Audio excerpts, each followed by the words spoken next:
Good morning, बच्चों. So today we are with fresh lecture of the biological classification in which we are going to study about kingdom fungi. चलिए आज का हमारा topic है kingdom fungi और उसको समझने की कोशिश करते हैं.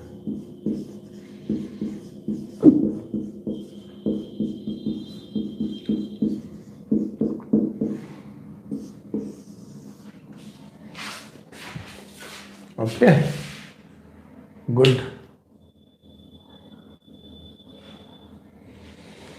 सो किंगडम फंजाई बेसिकली उसी सीक्वेंस में हम लोग पढ़ने जा रहे हैं जिस सीक्वेंस में हम लोगों ने 5 किंगडम क्लासिफिकेशन पढ़े थे. तो हमें ये याद रहना चाहिए कि हम लोग बेसिकली क्या पढ़ रहे हैं. हम लोगों ने पढ़ा है 5 किंगडम में मोनेरा पूरा पढ़ रखा है. मोनेरा हमको आता है. उसके बाद हम लोगों ने प्रोटिस्टा पूरा पढ़ रखा है. प्रोटिस्टा के बारे में जो कुछ भी था हम लोगों ने पढ़ लिया था. तीसरा किंगडम है हमारे पास फंजाई, जो आज हम पढ़ने जा रहे हैं. इसके बाद कुछ प्लांट किंगडम के बारे में बात करेंगे और फिर कुछ एनिमल किंगडम के बारे में बात करेंगे. सो विटेकर साहब ने 5 किंगडम के बारे में बताया था और ये 5 किंगडम आपके सामने मैंने लिख दिए हैं. एक बार मैं केवल वीडियो चेक कर रहा हूँ. Yes, thank you. So we have 5 kingdom. These kingdom are known as Monera, Protista, Fungi, Plant and Animal. मैं पहले भी पढ़ा चुका हूँ कि मोनेरा प्रोटिस्टा दोनों यूनिसेलुलर किंगडम माने जाते हैं कि ये यूनिसेलुलर किंगडम है. फंजाई, प्लांट एंड एनिमल इनको हम लोग मल्टीसेलुलर किंगडम मानते हैं. इसी सीक्वेंस में हम लोग किंगडम फंजाई को पढ़ने आए क्योंकि हम लोगों ने मोनेरा पूरा पढ़ रखा है, प्रोटिस्टा पूरा पढ़ रखा है और आज फंजाई की बारी. अच्छा, चाहे मोनेरा हो, चाहे प्रोटिस्टा हो, चाहे फंजाई, चाहे प्लांट, चाहे एनिमल, हम लोगों ने किंगडम को पढ़ने के लिए 8 पॉइंट रूल बनाए थे. There was 8 point rule. अगर मैं एक बार रिवाइज कर दूं तो आपको अच्छा लगेगा.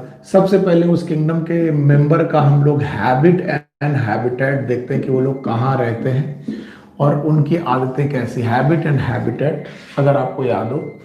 दूसरा पॉइंट हम देखते हैं कि उनका फॉर्म क्या है. फॉर्म मतलब वो यूनिसेलुलर है कि मल्टीसेलुलर है, कैसे है, प्रोकैरियोटिक है कि यूकैरियोटिक है. तीसरी चीज जो हम लोग देखते हैं हैबिट एंड हैबिटेट और फॉर्म के बाद हम वो लोग देखते हैं मॉर्फोलॉजी.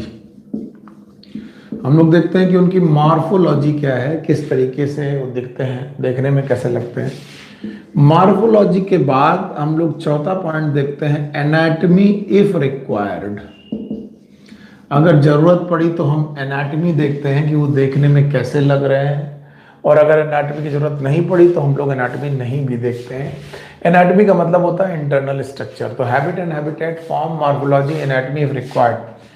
पांचवा पॉइंट देखते हैं हम लोग mode of nutrition. Mode of nutrition का मतलब है वो ऑटोट्रॉपिक है कि हेटेरोट्रॉपिक है, होलोजोइक है, सेप्रोफिटिक है, क्या है उस तरीके का मोड ऑफ न्यूट्रिशन. पांचवें पॉइंट के बाद हम लोग छठा पॉइंट देखते हैं mode of reproduction. Mode of reproduction. और जब हम लोग मोड ऑफ रिप्रोडक्शन देख लेते हैं तो हम देखते हैं कि उनकी इकोलॉजिकल इंपॉर्टेंस क्या है, वो इस दुनिया में किस इंपॉर्टेंट काम के लिए आए हैं, या फिर उनसे हम लोग को क्या फायदे क्या नुकसान है. Ecological importance. और जब इकोलॉजिकल इंपॉर्टेंस देख लेते हैं तो फिर हम लोग देखते हैं क्लासिफिकेशन एंड एग्जाम्पल्स. क्लासिफिकेशन और एग्जाम्पल्स के बारे में बात करते हैं. तो ये 8 पॉइंट हमने आपको मोनेरा में भी लगाए थे, प्रोटिस्टा में भी लगाए थे और आज फंजाई हम लोग पढ़ने जा रहे हैं. तो याद रखना, पहले किसी भी किंगडम का हम लोग परिचय करते हैं. परिचय कर लेने के बाद ये 8 पॉइंट हैं जिन पे हम लोग अपनी बात करते हैं और आपको वो 8 पॉइंट याद रहने चाहिए. पहला पॉइंट है हैबिट एंड हैबिटेट. दूसरा पॉइंट है फॉर्म. तीसरा पॉइंट है मॉर्फोलॉजी. चौथा पॉइंट है एनाटॉमी इफ रिक्वायर्ड. पांचवा पॉइंट है मोड ऑफ न्यूट्रिशन. छठा पॉइंट है मोड ऑफ रिप्रोडक्शन. सातवां पॉइंट है इकोलॉजिकल इंपॉर्टेंस. आठवां पॉइंट है क्लासिफिकेशन एंड एग्जांपल्स. अगर ये 8 पॉइंट आपको क्लियर हैं तो आप लोग किसी भी किंगडम को आसानी से पढ़ सकते हो. तो चले हम लोग शुरू करते हैं आज अपना किंगडम फंजाई. फिर से चलिए, किंगडम फंजाई पढ़ना हम लोग किस सीक्वेंस में पढ़ रहे हैं. उस सीक्वेंस में, जिस सीक्वेंस में हमने 5 किंगडम क्लासिफिकेशन पढ़े थे। 5 किंगडम के नाम याद होने चाहिए।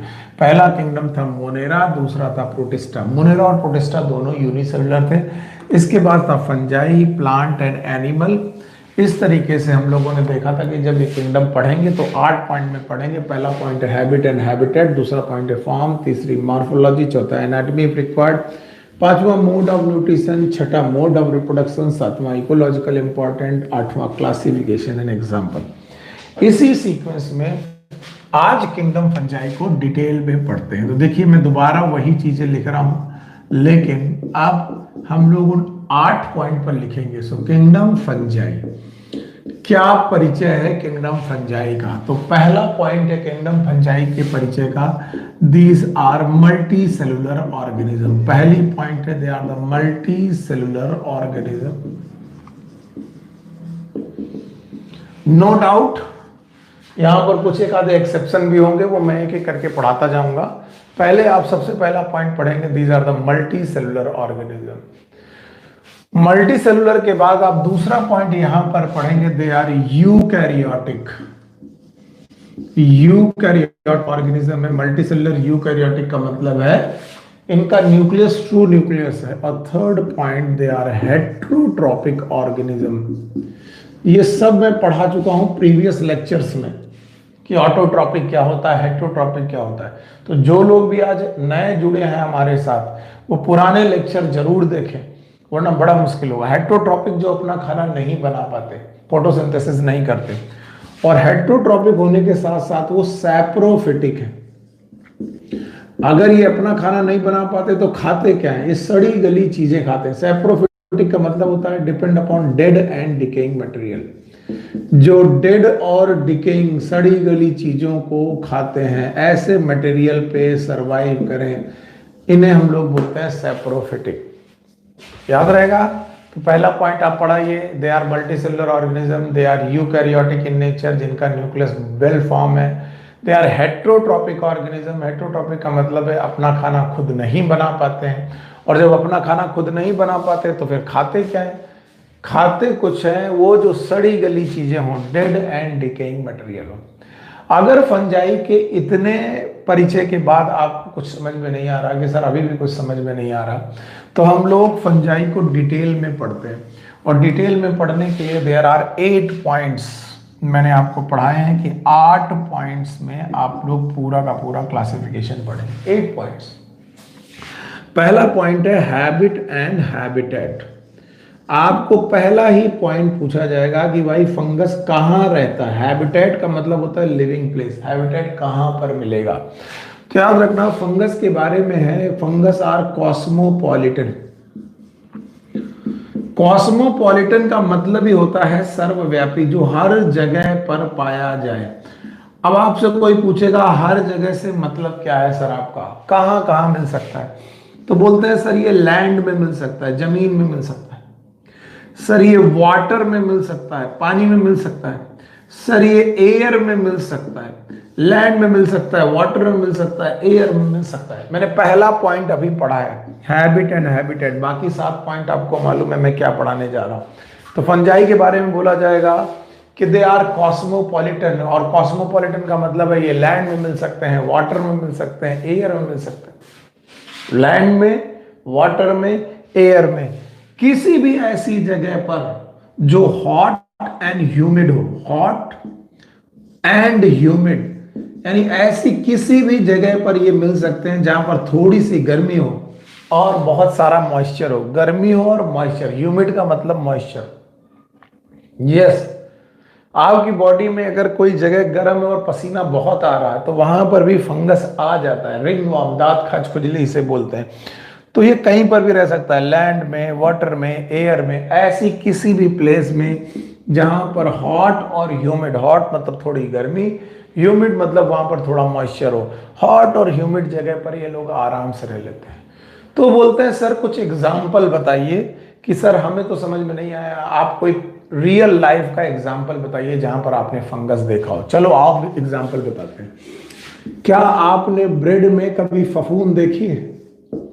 इसे हम लोग हिंदी में फफूंद बोलते हैं, फफूंदी बोलते हैं। कई बार आप लोगों ने पढ़ा होगा कि यार ब्रेड में फफूंद लग गई, तो ये जो ब्रेड में फफूंद होती है, it is nothing but fungus. ये एक्चुअली फंगस है, इसी को हम लोग बोलते हैं ब्रेड मोल्ड। मैं कुछ एग्जाम्पल बता रहा हूं जो आपकी बुक में लिखे हैं, ब्रेड मोल्ड। ओके, अगर आपके घर में संतरा रखा है और काफी दिनों से रखा है, और उस संतरे में आपने देखा होगा ग्रीन कलर का फंगस, कभी कभी व्हाइट कलर का फंगस ग्रो, या वो ब्लैक कलर हो जाता है, व्हाइट के साथ साथ ब्लैक कलर हो जाता है, ऐसा फंगस होता है, तो हम लोग बोलते हैं ऑरेंज रॉट। क्या आपने कभी अचार में फफूंद देखी है? ब्रेड मोल्ड, पिकल मोल्ड, अचार में जो मोल्ड लगता है। इसके बाद ऑरेंज रॉट, संतरे में कभी कभी आपने देखा होगा कि एक कोने पर फंगस जैसी ग्रोथ हो गई, जिसे बोलेंगे ऑरेंज रॉट। अगर आप लोगों ने नहीं देखा तो ये तो जरूर सुना होगा इनके बारे में, जिनका नाम है mushrooms. Yes my dear, these mushrooms are nothing but fungus. अच्छा, मशरूम से मिलते जुलते बेटा गांव में इन्हें हम लोग कुकुर मुत्तों का नाम देते हैं। These are known as toadstools. ये सब फंगस ही है, bread mould, orange rot, mushroom, toad stools.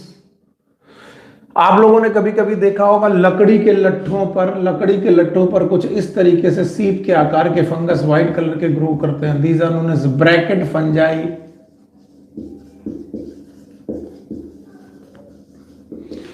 तो मैं आपको कुछ एग्जाम्पल बता रहा हूं, ये एनसीईआरटी में दिए गए एग्जाम्पल, इसलिए मैं बता रहा हूं, आप लोग याद करते जाइएगा।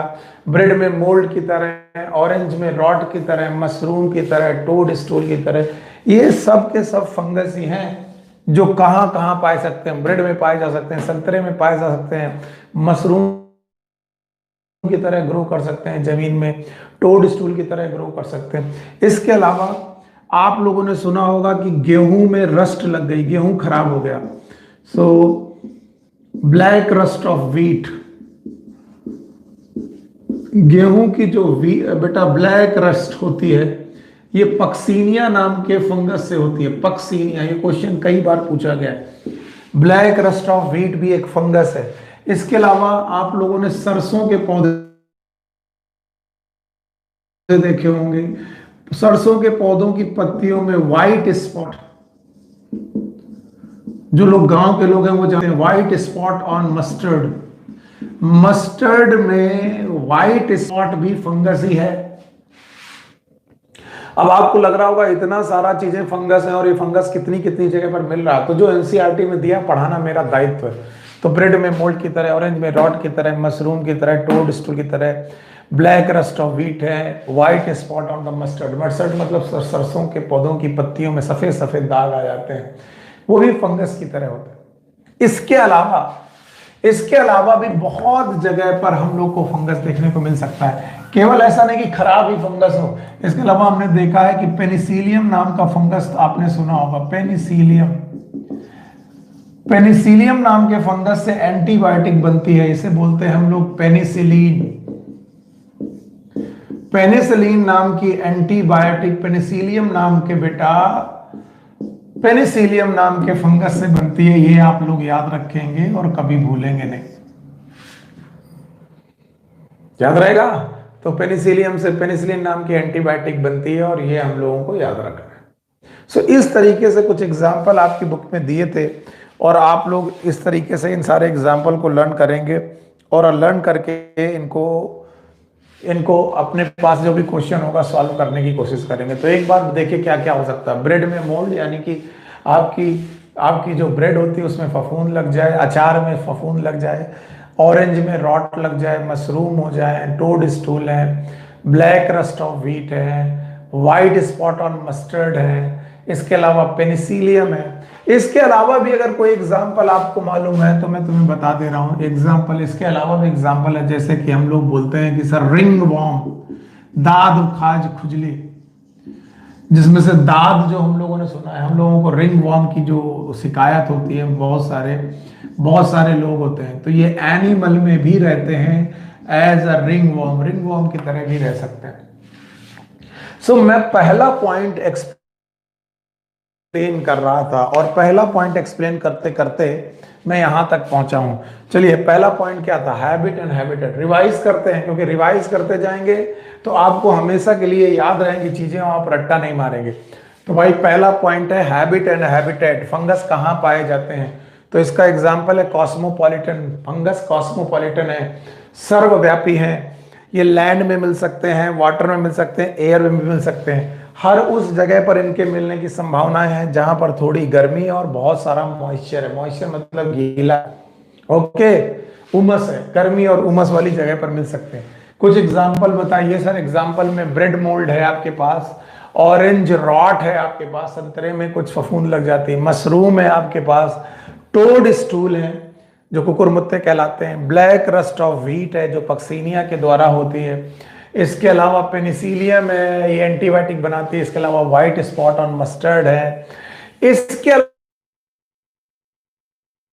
अलावा रिंग वॉर्म है। ये सब ऐसी जगह है जहां पर फंगस रहता है। अब देखिए, बोर्ड में मेरे पास कुछ नहीं और मैं आपको कैसे रिमाइंड कराना चाहता हूं, मैं कैसे बताना चाहता हूं कि आप फंगस ज्यादा दिन तक याद रखें।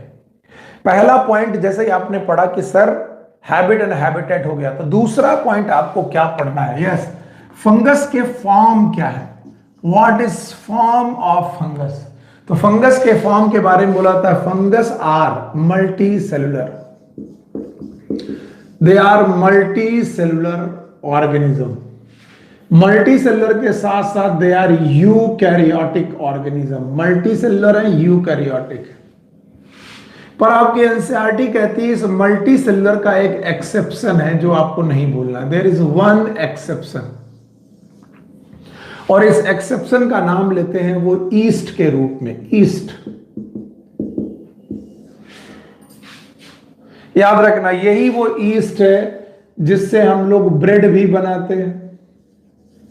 यही वो ईस्ट है जिससे हम लोग डोसा बनाते हैं, इडली बनाते हैं, एटसेट्रा। यही वो ईस्ट है, खमीर है, जिससे हम लोग अल्कोहल बनाते हैं, फर्मेंटेशन करते हैं। तो ये जो ईस्ट है, it is a unicellular fungus.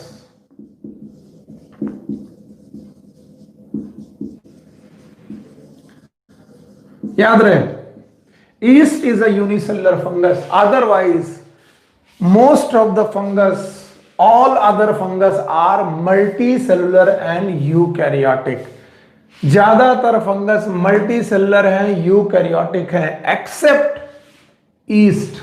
और east is a unicellular fungus. ये वो ईस्ट है जिसे हम लोग खमीर भी कई बार बोलते हैं, जिससे ब्रेड बन सकता है, डोसा बन सकता है, इडली बन सकता है, एटसेट्रा। और यही वो ईस्ट है जिससे हम लोग अल्कोहल भी बनाते हैं। जितनी अल्कोहल जैसे बियर है, वाइन है, इनमें बेटा ये ईस्ट होता है।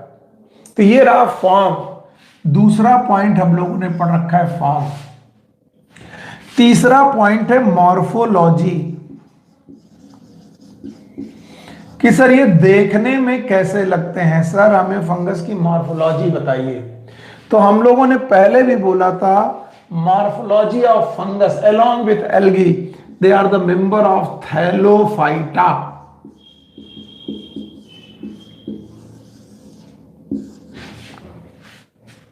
कि फंगस की जो बॉडी है वो थैलोफाइटा है। What is thallophyta? Thallus like body. इनकी बॉडी का तरीका होता है थैलस की तरह।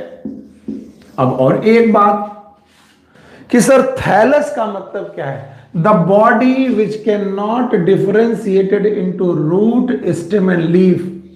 दे can not differentiated into root, stem and leaf। ऐसी बॉडी जो रूट, स्टेम, लीफ में डिफरेंशिएट ना की जा सके, ऐसी बॉडी जिसमें बेटा थैलस लाइक बॉडी हो। थैलस लाइक बॉडी का मतलब है ऐसी बॉडी जिसको रूट, स्टेम, लीफ में डिफरेंशिएट ना किया जा सके, ऐसी बॉडी को हम लोग थैलोफाइटा बोलते हैं। अच्छा, और भी आगे डिटेल चलते हैं हम लोग, इनकी माइक्रोस्कोपी देखते हैं और ये मॉर्फोलॉजी में क्या दिखते हैं, उसके लिए बोर्ड खाली चाहिए। चलिए, फॉर्म इनका मल्टी सेलुलर है, यानी fungus, most of the fungus are multi cellular and eukaryotic. लेकिन इसमें एक एक्सेप्शन आता है, that is known as yeast. Yeast एक यूनिसेलुलर फंगस माना जाता है और इस ईस्ट से ही हम लोग ब्रेड, डोसा, इडली और अल्कोहल वगैरह बना लेते हैं। पॉइंट दूसरा, इनकी मॉर्फोलॉजी पढ़ते वक्त हमें बोला गया इनकी बॉडी थैलस लाइक है। थैलस लाइक बॉडी वो बॉडी होती है that can not be differentiated into root, stem, leaf. लेकिन इस थैलस लाइक बॉडी का जब भी हम लोग माइक्रोस्कोपी निकालेंगे, क्या निकालेंगे? माइक्रोस्कोपी। तो माइक्रोस्कोपी निकालते वक्त यानी कि स्मॉल स्ट्रक्चर देखते वक्त हम लोग देखेंगे they have rod shaped structure.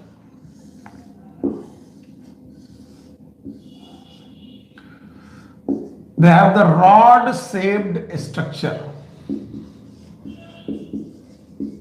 So fungus का जो थैलस है उसमें रॉड शेप स्ट्रक्चर दिखाई पड़ेंगे, रॉड की तरह स्ट्रक्चर दिखाई पड़ेंगे। And these rod shaped structure are known as Haifa.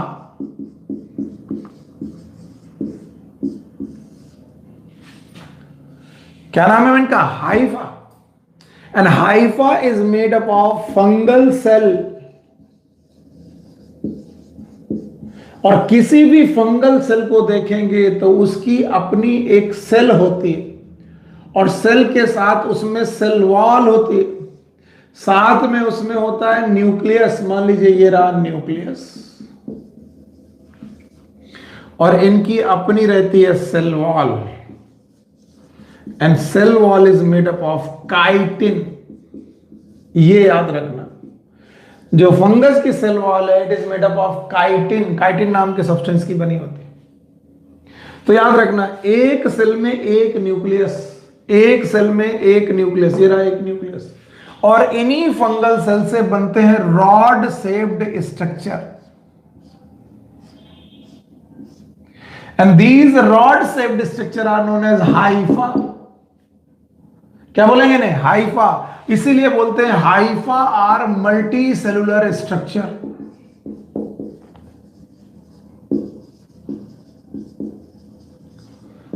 These are known as multi cellular structures. तो ये जो हाइफा है they are known as multi cellular structure, और इनमें बहुत सारी सेल रॉड लाइक स्ट्रक्चर बना करके रह रही हैं। अब बताओ, अगर कोई बोले कि हाइफा इन्हीं कोशिकाओं से बने हैं, तो ये कोशिकाएं आपस में जुड़ रही हैं और जुड़ करके रॉड शेप्ड स्ट्रक्चर बना रही हैं। अब इन हाइफा के दो प्रकार हैं, याद रखना। पहला प्रकार कि सर स्ट्रक्चर में कोशिकाएं तो जुड़ी, लेकिन कोशिकाएं जुड़ने के बाद लेट्स सपोज एक कोशिका जुड़ी, दूसरी कोशिका जुड़ी, तीसरी कोशिका जुड़ी, हर कोशिका का अपना न्यूक्लियस है और इन न्यूक्लियस में से इनके सेप्टा खत्म हो गए। सेप्टा खत्म हो गए तो ये रॉड शेप्ड स्ट्रक्चर जो था वो बेटा मल्टी न्यूक्लिएटेड दिखाई पड़ा। याद रखना, the rod shaped structure which is made up of many cells, बहुत सारी सेल्स का जो रॉड शेप्ड स्ट्रक्चर बना उसमें सेप्टा नहीं है, बीच में कोई पार्टीशन नहीं है। तो ऐसे हाइफा को हम लोगों ने बोला सीनोसिटिक हाइफा।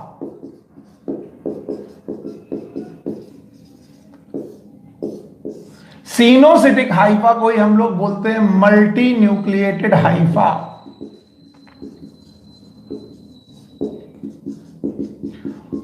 और इस मल्टी न्यूक्लिएटेड हाइफा को ही हम बोलते हैं एसेप्टेट हाइफा। एसेप्टेट हाइफा या फिर माइसीलियम आगे शब्द आएगा एसेप्टेट, जिनमें कोई सेप्टा प्रेजेंट ना हो, ऐसे हाइफा को बोलते हैं एसेप्टेट हाइफा। अच्छा, दूसरे तरीके के हाइफा क्या हैं, जरा उनको देखिए।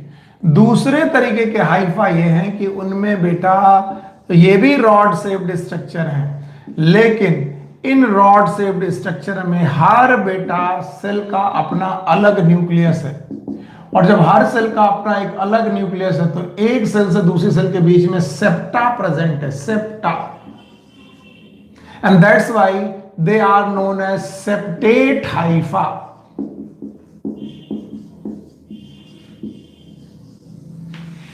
तो ये रहा एसेप्टेट हाइफा, ये रहा सेप्टेट हाइफा। एसेप्टेट हाइफा में बेटा सीनोसिटिक है। सीनोसिटिक का मतलब ही होता है मल्टी न्यूक्लिएटेड हाइफा, और ये वाले हाइफा है सेप्टेट हाइफा। सेप्टा प्रेजेंट है, एक सेल के और दूसरे सेल के बीच में सेप्टा प्रेजेंट है। Now septate hypha can be branch also. Let suppose a septate hypha है तो इनमें ब्रांचेस भी निकल सकती हैं लाइक दिस, लेकिन जो ब्रांचेस होंगी वो भी सेप्टेट ही होंगी लाइक दिस।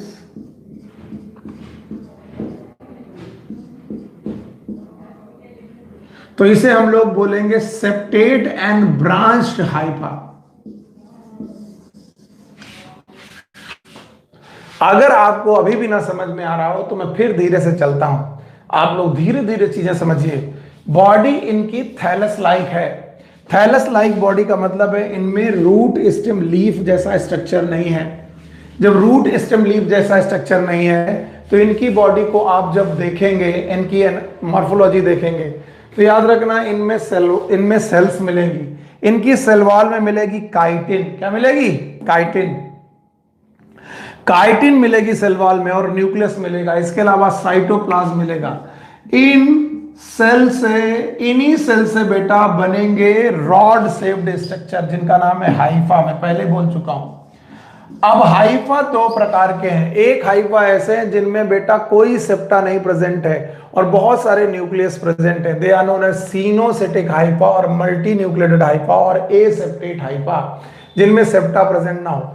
दूसरे तरीके के हाइफा ऐसे हैं जिनमें सेप्टा प्रेजेंट है, बीच बीच में सेप्टेट प्रेजेंट है, इसलिए इस कंडीशन को बोलेंगे septate hypha. Septate hypha they are branch also, ये ब्रांच भी बना सकते हैं। तो ब्रांच्ड एंड सेप्टेट हाइफा। तो चाहे ब्रांच हाइफा हो, चाहे सेप्टेट हाइफा हो, चाहे सेप्टेट हाइफा हो, all are made up of this fungus cell. और फंगस सेल की अपनी वॉल में होती है बेटा cell wall, and this is net like.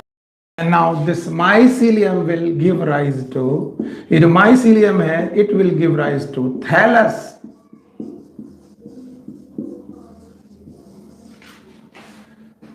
तो अब उल्टा चलो, जो बॉडी रूट स्टेम लाइक में डिफरेंशिएट नहीं हो सकती उसे बोलते हैं थैलस। उस थैलस में पाए जाते हैं माइसीलियम, माइसीलियम में पाए जाते हैं हाइफा। हाइफा या तो हो सकते हैं एसेप्टेट या तो हो सकते हैं सेप्टेट, और इन हाइफा में पाई जाती हैं फंगल सेल्स। और इस तरीके से हम लोगों ने इनकी मॉर्फोलॉजी को डिटेल में पढ़ने की कोशिश की। अगर आपको समझ में आ गया है तो काम बन जाएगा। चलिए एक बार में हम लोग इनको फिर से समझते हैं। पहला पॉइंट याद करिए, क्या पढ़ा था? पहला पॉइंट पढ़ा था हम लोगों ने हैबिट एंड हैबिटेट, ये रहते कहां हैं। दूसरा पॉइंट पढ़ा था फॉर्म, दिखते कैसे हैं, यूनिसेलर की मल्टीसेलर। तो हमें पता चला था कि most of them are multicellular, एक आधा यूनिसेलर है, ईस्ट था। तीसरा पॉइंट पढ़ा हम लोगों ने मॉर्फोलॉजी, और मॉर्फोलॉजी में इतनी सारी बातें मैं आपको डिफाइन कर रहा हूं। तो तीसरा पॉइंट हम लोग डिटेल में पढ़ रहे हैं। अब मैं खत्म कर रहा हूं। इनकी बॉडी है थैलस लाइक। उस थैलस को खोल कर देखोगे तो उसमें नेट लाइक माइसीलियम मिलेंगे। माइसीलियम को खोल के देखोगे तो उसमें रॉड शेप्ड हाइफा मिलेंगे। हाइफा कैन बी एसेप्टेट, इन्हें बोलेंगे coenocytic hypha. Aseptate and coenocytic hypha. The hypha can be septate, septate hypha भी हो सकते हैं। सेप्टेट हाइफा ब्रांच हाइफा भी हो सकते हैं। एसेप्टेट एंड सेप्टेट हाइफा की अपनी सेल होंगी और उन सेल में होंगी बेटा फंगस की सेल हमेशा सेल वॉल रखेगी और उस सेल वॉल में होगा क्या? काइटिन। तो काइटिनस सेल वॉल होगी। तो अब कितने लोगों को यहां पर समझ में आया कि हम लोग फंगस के बारे में क्या पढ़ रहे? जरा सोच के देखिए। 8 point, 8 point. Habit and habitat, बिना देखे मुझे बताइए कहां कहां पर इनका हैबिट एंड हैबिटेट हो सकता है? यस, कॉस्मोपॉलिटन, सर्वव्यापी है। लैंड में, वाटर में, एयर में, हर उस जगह पर है जहां पर हॉट है और ह्यूमिड है, गर्म है और मॉइस्चर है। फिर मैंने एग्जांपल बताए थे, बिना देखे याद करने की कोशिश करिए। अब लाइव क्लास में है bread mould, orange rot, mushroom, toadstool, black rust of wheat, गेहूं में रस्ट आ जाती है, white spot on mustard, penicillium antibiotic बनाता था, ईस्ट अल्कोहल बनाता था, ब्रेड बनाता था। ये सब याद है ना आपको? इतना सब पढ़ने के बाद हैबिट एंड हैबिटेट जो एनसीईआरटी में दिया वो लिखा हुआ खत्म किया। दूसरा रखा हमने फॉर्म, कि ये दिखते कैसे, सॉरी ये हैं कैसे। आपने बोला sir most of them are multi cellular. एक एक्सेप्शन है, कौन सा? Yeast that is unicellular. फिर हम लोगों ने कहा मॉर्फोलॉजी कैसी है, मॉर्फोलॉजी में बताया इनकी बॉडी थैलस लाइक है। बिना देखे बताइए, बोर्ड में आप अपनी नोटबुक में देखिएगा कि क्या बताया हम लोगों ने कि इनकी बॉडी थैलस लाइक है। थैलस लाइक बॉडी से बनेगा क्या, माइसीलियम, उसके अंदर माइसीलियम है। Net like the structure of the Haifa, उनके अंदर पाए जा रहे हाइफा। हाइफा दो प्रकार के हो सकते हैं, ए सेप्टेट और सेप्टेट। सेप्टेट वाले हाइफा जनरली ब्रांच होते हैं, ए सेप्टेट वाले जनरली ब्रांच नहीं होते। फिर हमने बोला जी हाइफा भी किसके बने हैं, फंगल सेल के, और उस सेल में क्या पाई जाती है, न्यूक्लियस, सेल वॉल, और सेल वॉल किसकी बनी होती है, काइटिन की। तो इनकी पूरी बॉडी में काइटिन प्रेजेंट होता है, याद रहेगा, काइटिनस बेटा इनकी सेल वॉल होती है। जब हैबिटेट एंड हैबिटेट हो गया, फॉर्म हो गया, मॉर्फोलॉजी हो गई, तो अब आती है एनाटॉमी। इफ रिक्वायर्ड, एनाटॉमी की यहां जरूरत नहीं है। तो नेक्स्ट पॉइंट है मोड ऑफ न्यूट्रिशन, कि ये नरिशमेंट कैसे लेते हैं, ये 5वां पॉइंट है। अगर किसी को लगे कि सर चौथा पॉइंट सर ने भूल दिया है, तो मैं पहले बोल दे रहा हूं, चौथा पॉइंट था एनाटॉमी और उसके आगे लिखा था इफ रिक्वायर्ड। तो याद रखना फंगस की एनाटॉमी हमें रिक्वायर्ड नहीं है, इसलिए हमने नहीं पढ़ी। अब हम लोग पढ़ रहे हैं मोड ऑफ न्यूट्रिशन, फंगस खाना कैसे खाते हैं। तो याद रखना दे आर नॉन क्लोरोफिलस, यानी इनमें क्लोरोफिल नहीं होती, और क्लोरोफिल नहीं होती तो there will be no photosynthesis. ये लोग प्रकाश संश्लेषण की प्रक्रिया नहीं कर पाएंगे, अपना खाना प्रकाश संश्लेषण से नहीं बना पाएंगे। तो जो लोग फोटोसिंथेसिस नहीं कर पाते हैं, ऐसे लोगों को कहा जाता है हेट्रोट्रोपिक।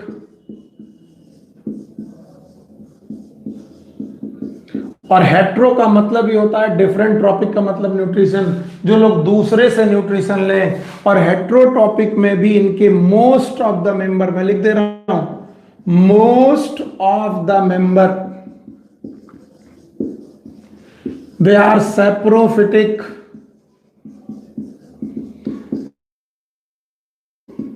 सैप्रोफिटिक वो लोग होते हैं which depend upon dead and decaying material, जो सड़ी गली चीजों पर रह करके अपना गुजारा करते हैं, डेड एंड डिकेइंग मटेरियल।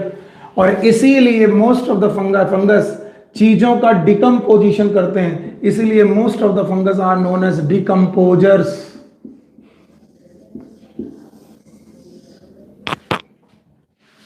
तो हेट्रोट्रॉपिक है, हेट्रोट्रॉपिक में भी क्या करते हैं, खाना खुद नहीं बना रहे। हम लोग भी हेट्रोट्रॉपिक हैं, we animal are also heterotrophic. हम लोग अपने बारे में बोले, लेकिन हम सड़ी गली चीजों को नहीं खाते। हम मार के खा जाएंगे, हम काट के गेहूं खा लेंगे, हम उसे पका के खा लेंगे, सड़ी गली चीजें नहीं खाते। फंगस सड़ी गली चीजों पर रहता है, सैप्रोफिटिक होता है, इसीलिए most of the time decomposer बोलते हैं। कुछ ऐसे फंगस हैं they are parasitic, some are parasite. कुछ ऐसे फंगस होते हैं जो पैरासाइट होते हैं। कई बार बच्चे सेप्रोफाइट और पैरासाइट में डिफरेंस नहीं समझ पाते। याद रखना पैरासाइट का मतलब है एक लिविंग ऑर्गेनिज्म होना चाहिए। मान लीजिए लिविंग प्लांट है, मान लीजिए मस्टर्ड का प्लांट है, ये लिविंग है, और इस लिविंग प्लांट की पत्तियों पर फंगस रह रहा,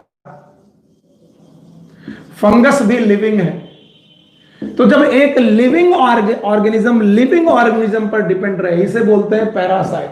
और जब लिविंग ऑर्गेनिज्म डेड चीजों पर डिपेंड रहे, that is known as saprophyte. तो पैरासाइट और सेप्रोफाइट में डिफरेंस ये है कि जब एक लिविंग ऑर्गेनिज्म दूसरी लिविंग ऑर्गेनिज्म पर जिंदा रहे, it is known as parasite. और when the living organism depend upon dead and decaying material, it is known as saprophyte. तो इनके नरिशमेंट में ज्यादातर समय पर most of them are saprophytic, इसलिए डिकम्पोजर बोलते हैं। There are some are parasite, कुछ लोग ऐसे हैं जो पैरासाइट हैं, यानी कुछ ऐसा फंगस जो दूसरे लिविंग लोगों पर डिपेंडेंट है। और तीसरा मोड ऑफ न्यूट्रिशन भी है, सम मेंबर आर सिम्बायोटिक।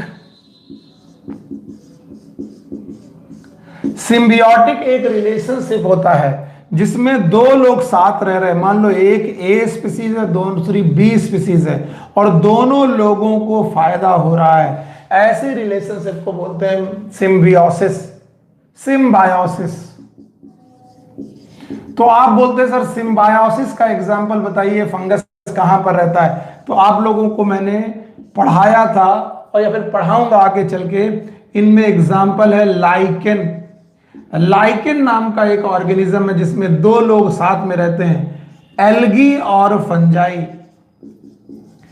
एल्गी और फंजाई दोनों साथ साथ रह करके जिंदगी गुजारते हैं। एल्गी और फंजाई दोनों साथ साथ रह करके अपनी जिंदगी गुजारते हैं।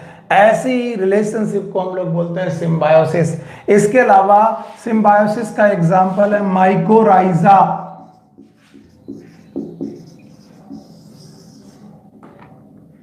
आप बोलोगे व्हाट इज माइकोराइजा। माइकोराइजा दो शब्द से बना हुआ है, याद रखना। माइको का मतलब होता है फंगस, राइजा का मतलब होता है रूट। तो हाइयर प्लांट की रूट, हाइयर प्लांट की रूट में, ये रहा हाइयर प्लांट, इन हाइयर प्लांट की रूट में फंगस रहते हैं और आपस में सिम्बियोसिस करते हैं। For example Pinus. ये क्वेश्चन बहुत बार पूछा गया है कि माइकोराइजा आपको किस प्लांट में दिखाई पड़ेगा। तो वैसे तो most of the higher, most of the नहीं, जब भी होगा हाइयर प्लांट में होगा, उसमें मोस्टली कौन सा एग्जांपल आपको ज्यादातर समय पे पढ़ना पड़ेगा, it is known as spinous. So ये रहा भाई मोड ऑफ न्यूट्रिशन, जो मैं आपको पढ़ाने की कोशिश कर रहा हूं कि मोड ऑफ न्यूट्रिशन से कैसे कैसे फंगस को डिफाइन किया जा सकता है। चलिए एक बार मोड ऑफ न्यूट्रिशन मेरे साथ फिर से पढ़िए कि फंगस नॉन क्लोरोफिलस होते हैं, इनमें क्लोरोफिल नहीं होती, इनकी बॉडी में क्लोरोफिल नहीं होती। क्लोरोफिल नहीं होती तो ये फोटोसिंथेसिस नहीं करते हैं, और अगर फोटोसिंथेसिस नहीं करते तो अपना खाना खुद नहीं बना पाते, और अगर अपना खाना खुद नहीं बना पाते तो ये ऑटोट्रॉपिक नहीं है। ऑटोट्रॉपिक में समझ में आनी चाहिए। यस, देयर आर 3 कंडीशंस जहां पर आपको हेट्रोट्रॉपी समझ में आना चाहिए। हेट्रोट्रॉपी का मतलब वो लोग जो अपना खाना खुद ना बना पाए, और अगर खाना खुद ना बना पाए तो याद रखना हेट्रोट्रॉपी है। हेट्रोट्रॉपी में पहला तरीका है सेप्रोफाइट, सड़ी गली चीजों पर, living fungus dead and decaying material पे डिपेंडेंट है। दूसरा है लिविंग फंगस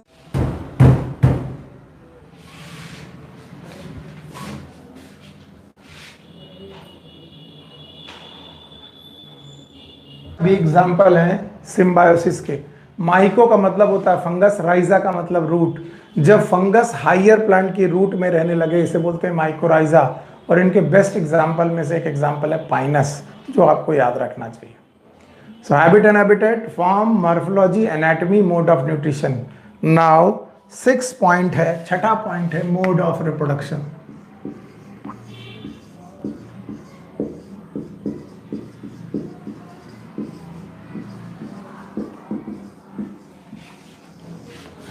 फंगस रिप्रोडक्शन करते वक्त कितने प्रकार के मोड, कितने मोड को बेटा स्वीकार करता है, मोड ऑफ रिप्रोडक्शन बताइए। और मोड ऑफ रिप्रोडक्शन में फंगस 3 तरीके के मोड ऑफ रिप्रोडक्शन पर बेटा करता है। One is known as vegetative reproduction,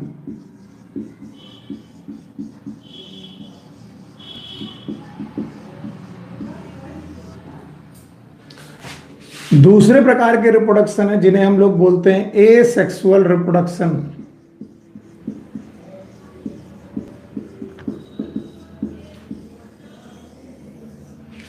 और तीसरे तरीके के रिप्रोडक्शन है सेक्सुअल रिप्रोडक्शन।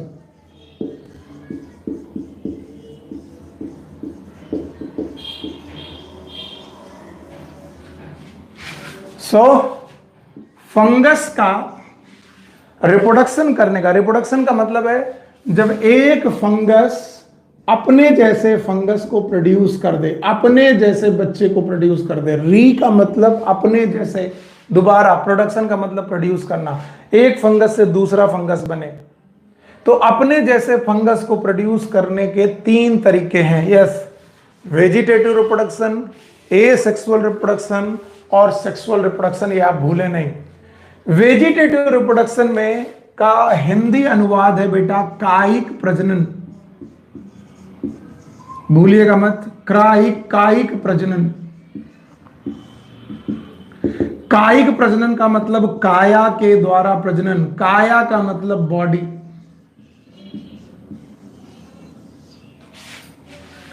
फंगस अपनी बॉडी को ही तोड़कर नया फंगस बना दे, इसे बोलेंगे वेजिटेटिव रिप्रोडक्शन।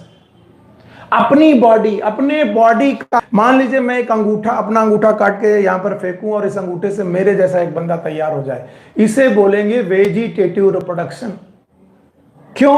क्योंकि मेरी बॉडी का पार्ट, मेरी काया का पार्ट ही रिप्रोडक्शन में इन्वॉल्व हो गया, that is known as vegetative reproduction. So vegetative reproduction is a reproduction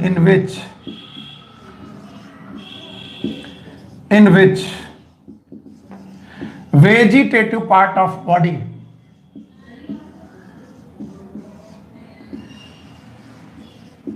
involve in reproduction.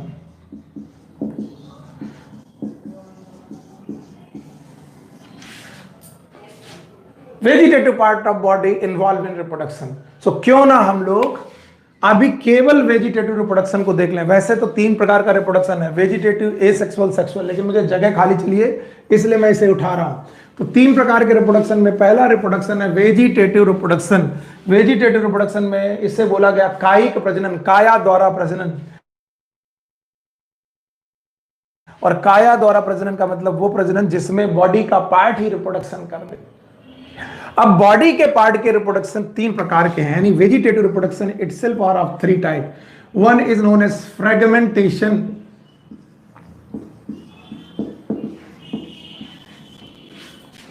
मान लीजिए कि ये फंगस का पूरा थैलस है, फुल थैलस,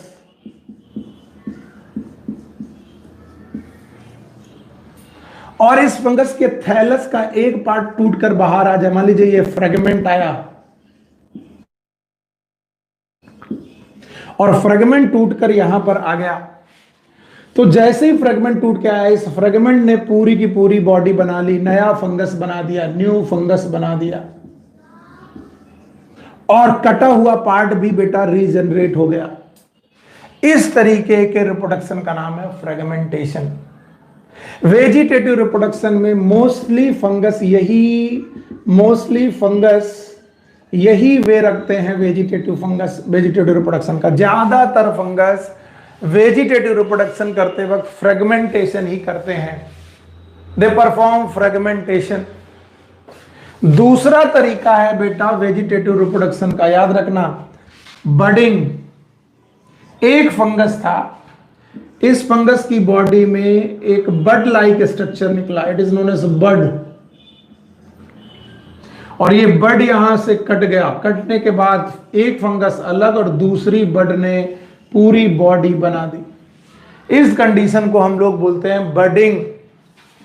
आप लोगों ने कभी ना कभी पढ़ा होगा कि बडिंग नाम का जो वेजिटेटिव रिप्रोडक्शन है ये ईस्ट बहुत करता है ईस्ट। तो ये हो गया फ्रेगमेंटेशन, ये हो गया बडिंग। इसके अलावा तीसरे तरीके का वेजिटेटिव रिप्रोडक्शन है फिजन। देखिए, एक फंगस था, उस फंगस ने ब्रेक करके अपनी बॉडी को 2 पार्ट में डिवाइड कर दिया, समथिंग लाइक बाइनरी फिजन, या फिर हम लोग इसे फिजन भी कहते हैं। तो अगर कभी आपको दिक्कत लगे कि वेजिटेटिव रिप्रोडक्शन कितने प्रकार का, तो पहला प्रकार है फ्रेगमेंटेशन, दूसरा प्रकार है बडिंग, और तीसरा प्रकार है फिजन। सो वेजिटेटिव रिप्रोडक्शन खुद में 3 प्रकार का है, fragmentation, budding and fission. And what is vegetative reproduction? पहले वेजिटेटिव रिप्रोडक्शन का मायने समझो। वेजिटेटिव का मतलब काया, कायिक प्रजनन। जब आपकी वेजिटेटिव बॉडी, खुद की बॉडी का पार्ट इटसेल्फ इन्वॉल्व हो जाए, और इटसेल्फ इन्वॉल्व हो जाए किसमें? रिप्रोडक्शन में। तो ऐसे रिप्रोडक्शन को हम लोग वेजिटेटिव रिप्रोडक्शन बोलते हैं। कई बार मैं जोक की तरह बोलता हूं कि मेरे हाथ का कोई पार्ट या मेरी बॉडी का कोई पार्ट कट के गिरे और नए सुनील सर तैयार, नया मेरे जैसा बंदा तैयार, it is known as vegetative reproduction. पर ये मेरे अंदर पावर नहीं है, फंगस के अंदर पावर है। और इस तरीके से कायिक प्रजनन है। और वेजिटेटिव रिप्रोडक्शन के 3 प्रकार, फ्रेगमेंटेशन, बडिंग एंड फिजन। सो पहला टाइप ऑफ रिप्रोडक्शन था वेजिटेटिव रिप्रोडक्शन। वेजिटेटिव रिप्रोडक्शन होने के बाद दूसरे तरीके का रिप्रोडक्शन है एसेक्सुअल रिप्रोडक्शन। रिप्रोडक्शन, आइए इसको समझने की कोशिश करते हैं। ए sexual reproduction,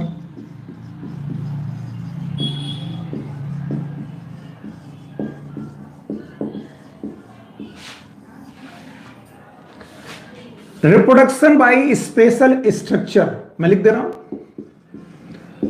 reproduction by special structures. Body में स्पेशल स्ट्रक्चर्स बन रहे, ये वेजिटेटिव बॉडी का पार्ट नहीं है, लेकिन बॉडी में स्पेशल स्ट्रक्चर बन रहे, उन स्पेशल स्ट्रक्चर के द्वारा अगर रिप्रोडक्शन हो रहा है तब इसे बोलेंगे एसेक्सुअल रिप्रोडक्शन। बॉडी में हाथ होना ये नॉर्मल थिंग है मेरी बॉडी में, लेकिन यहां पर एक स्पोरेंजिया बन जाए वो एक स्पेशल स्ट्रक्चर। ऐसे बॉडी में, फंगस की बॉडी में थैलस होना नॉर्मल बात है, लेकिन उस थैलस में कोई स्पोरेंजिया बन जाए ये स्पेशल बात है। तो याद रखना, रिप्रोडक्शन बाय स्पेशल स्ट्रक्चर, लेकिन इन स्पेशल स्ट्रक्चर में there should be no gamete formation, ना तो गैमीट फॉर्मेशन होगा, नो फर्टिलाइजेशन। जब गैमीट ही नहीं होंगे तो फर्टिलाइजेशन की बात नहीं होगी, ना गैमीट बनेगा ना फर्टिलाइजेशन होगा, no gamete formation, no fertilization. ठीक है, इन तरीके के स्ट्रक्चर को हम लोग जनरली फंगस में देखते हैं। याद रखना, कभी कभी फंगस के थैलस में, देखिए ये रहा फंगस का थैलस, और इस फंगस के थैलस में एक स्ट्रक्चर बनता है, इस स्ट्रक्चर को हम लोग बोलते हैं स्पोरेंजिया।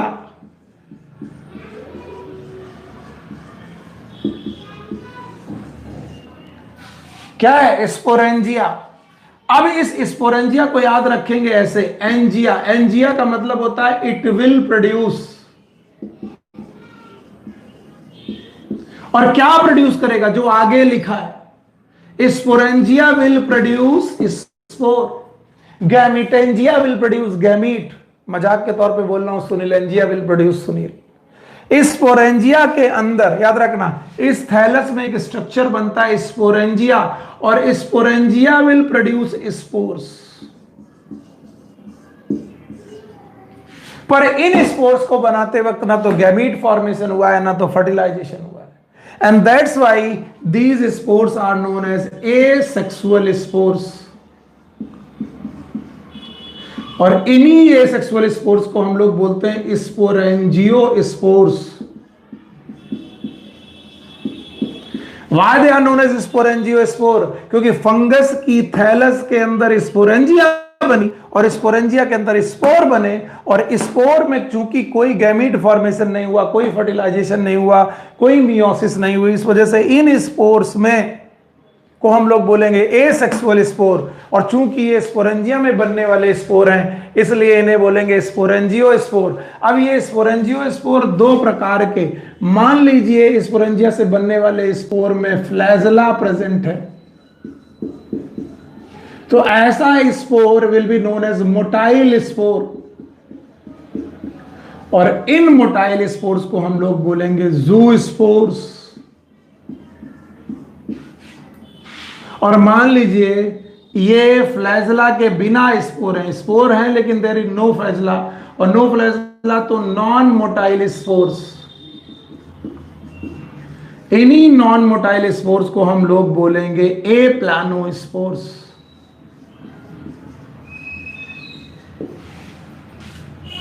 तो चाहे जू स्पोर हो चाहे ए प्लानो स्पोर्स हो, दोनों स्पोर अलग अलग प्रकार की स्पोरेंजिया में बनते हैं, अलग अलग, एक ही स्पोरेंजिया में दोनों स्पोर नहीं बनते, अलग अलग प्रकार की स्पोरेंजिया में बनते हैं। और ये स्पोरेंजिया एक स्पेशल स्ट्रक्चर है, लेकिन उस स्पेशल स्ट्रक्चर के अंदर ना तो गैमीट बन रहा ना तो फर्टिलाइजेशन। अगर ऐसा हो रहा है तो इन स्पोरेंजियो स्पोर में जो मोटाइल स्पोर है जिनके पास फ्लैजेला प्रेजेंट है, ऐसे स्पोर को हम लोग बोलेंगे जू स्पोर, और नॉन मोटाइल स्पोर को बोलेंगे ए प्लानो स्पोर। तो एक तो हो गया स्पोरेंजियो स्पोर के द्वारा asexual reproduction, this was the स्पोरेंजियो spore. मैं फिर से बना दूं स्पोरेंजियो स्पोर। दूसरा स्ट्रक्चर है बेटा कोनिडिया। अब ये कोनिडिया क्या बला है, मैंने आपको हाइफा पढ़ाए थे, आपको याद होंगे, यस हाइफा पढ़े थे आपने।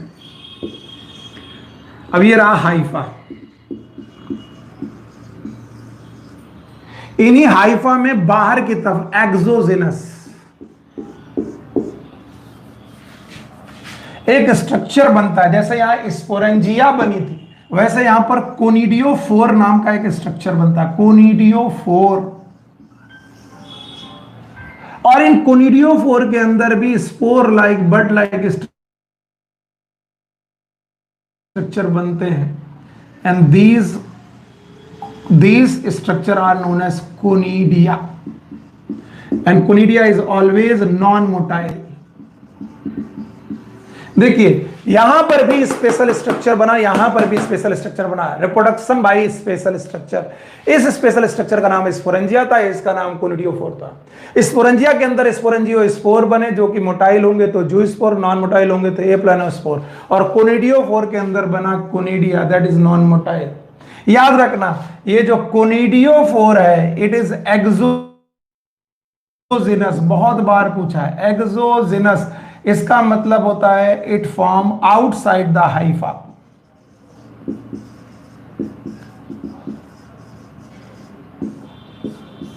एक्सोजिनस स्ट्रक्चर बनाएंगे। तो बताओ कोनिडिया नाम के जो स्पोर हैं वो एंडोजिनस है कि एक्सोजिनस है? Yes, these are exogenous in nature. और अगर एक्सोजिनस इन नेचर हैं तो ये ऐसी चीजें हैं जो एसेक्सुअल रिप्रोडक्शन करती हैं। अब ध्यान सुनना, कोनिडिया जनरली ऐसे फंगस पे पाए जाते हैं जो लैंड फंजाई होंगे। क्यों? क्योंकि लैंड में रहने वाले फंजाई में कोनिडिया नॉन मोटाइल बना और उन्हें मूव करने की जरूरत नहीं, हवा में उड़ने की जरूरत है। लेकिन जो जू स्पोर हैं ये जनरली वाटर फंजाई में मिलेंगे। वाटर फंजाई में इसका मतलब क्या है? पानी में बेटा मूव करने के लिए यू नीड फ्लैजेला। सो खैर तीन प्रकार के रिप्रोडक्शन में, पहला रिप्रोडक्शन वेजिटेटिव, दूसरा एसेक्सुअल और तीसरा रिप्रोडक्शन है सेक्सुअल रिप्रोडक्शन। सो ऐसा क्या हुआ जो वेजिटेटिव रिप्रोडक्शन और एसेक्सुअल रिप्रोडक्शन में नहीं था वो सेक्सुअल रिप्रोडक्शन में था? बस अंतर इतना है कि सेक्सुअल रिप्रोडक्शन में गैमीट बनेंगे, फर्टिलाइजेशन होगा, मियोसिस होगी।